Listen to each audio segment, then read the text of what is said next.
All right, Baker Mayfield. I'm just going to put this disclaimer out there. If Baker Mayfield is at 27, I think the Saints should take him without hesitation. That's been I've written that before. I'm saying it on the radio, so I'm putting that out there right now. At 27, if he falls there, the Saints should take him and not think twice about it.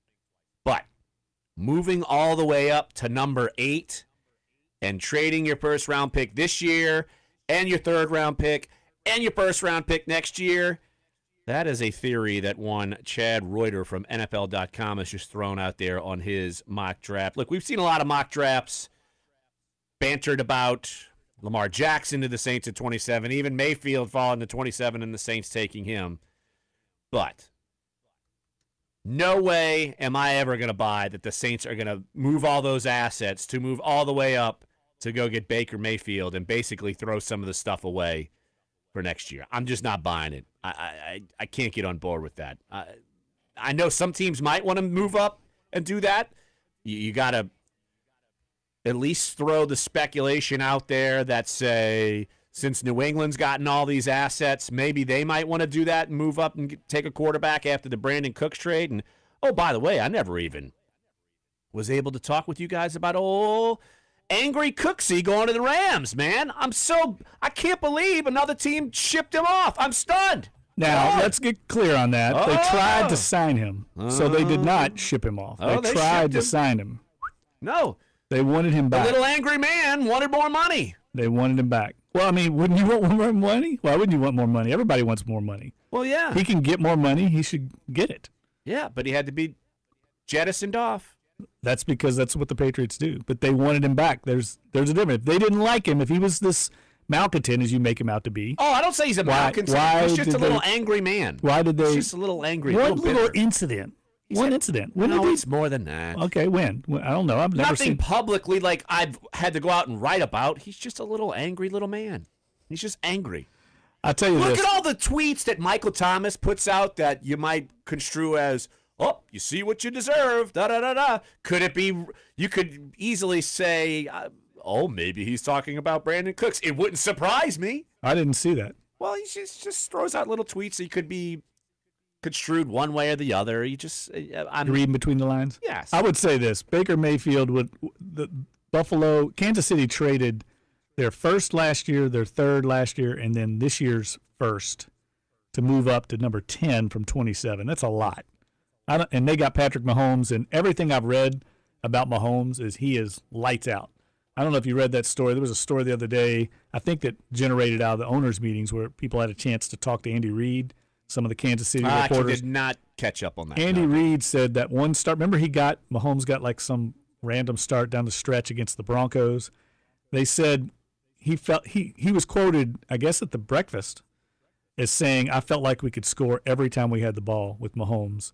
And one internal personnel guy with the Chiefs was quoted anonymously as saying he's one of the best players we've ever seen. Period. That's high praise. And this was a guy the Saints had graded very highly. We found out thanks to Jordan Spieth and Ryan Palmer. Yes. After that Friday round at the PGA Zurich Classic when they spilled the beans that the Saints were on the verge of taking him. And if he would have been there, could have easily been the pick. It reminds me a lot, Larry, of when the Saints had Deuce McAllister and Ricky Williams at the same time. Deuce kind of played a backup role his first year.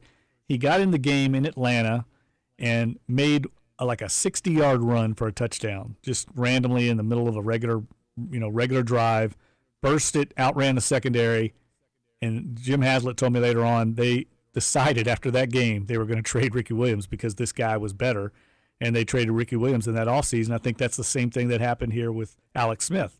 They saw Mahomes in action and said, let's get something for Alex Smith. We've got our quarterback of the future.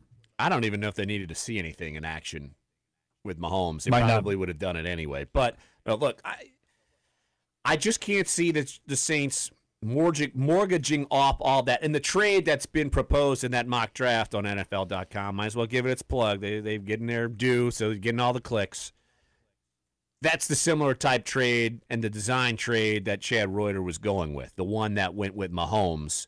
So basically the one this year, third, and then the one next year for the Saints to move up to 8 with the Bears to go get Baker Mayfield. Here's my problem, and I know you're all both probably going to scoff, but if you think Taysom Hill is your quarterback of the future, why are you trading everything away to get Baker Mayfield? It makes no sense to me. I don't think the Saints are going to draft a quarterback. I think they like Taysom Hill. I think they've got Tom Savage to be their backup, the veteran guy. If you trade to get Baker Mayfield, obviously he's going to make the team. That means you're getting rid of Taysom Hill. Probably. Are you going to go with Baker Mayfield as your backup?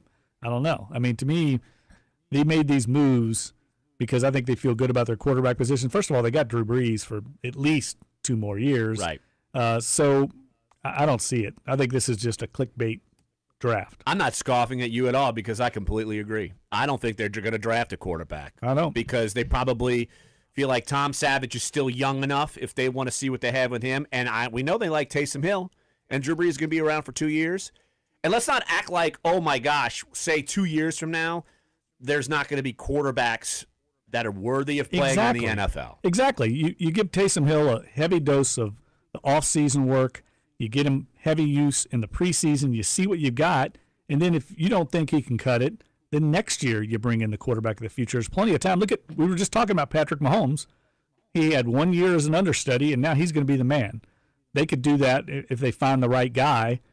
Let him play behind Brees in 2020 even, and they would be ready if it went that far down the road. So they don't have to rush out and get a quarterback now. All these projections of Lamar Jackson and Baker Mayfield, I think, are misguided. I agree. All right, let's take a break right here on this show. When we get back, let's head out to Phoenix. We'll talk with Sean Kelly, Pelicans radio play-by-play voice. Of course, you can listen to tonight's game against the Suns on our sister station, 99.5 FM WRNO. Must win.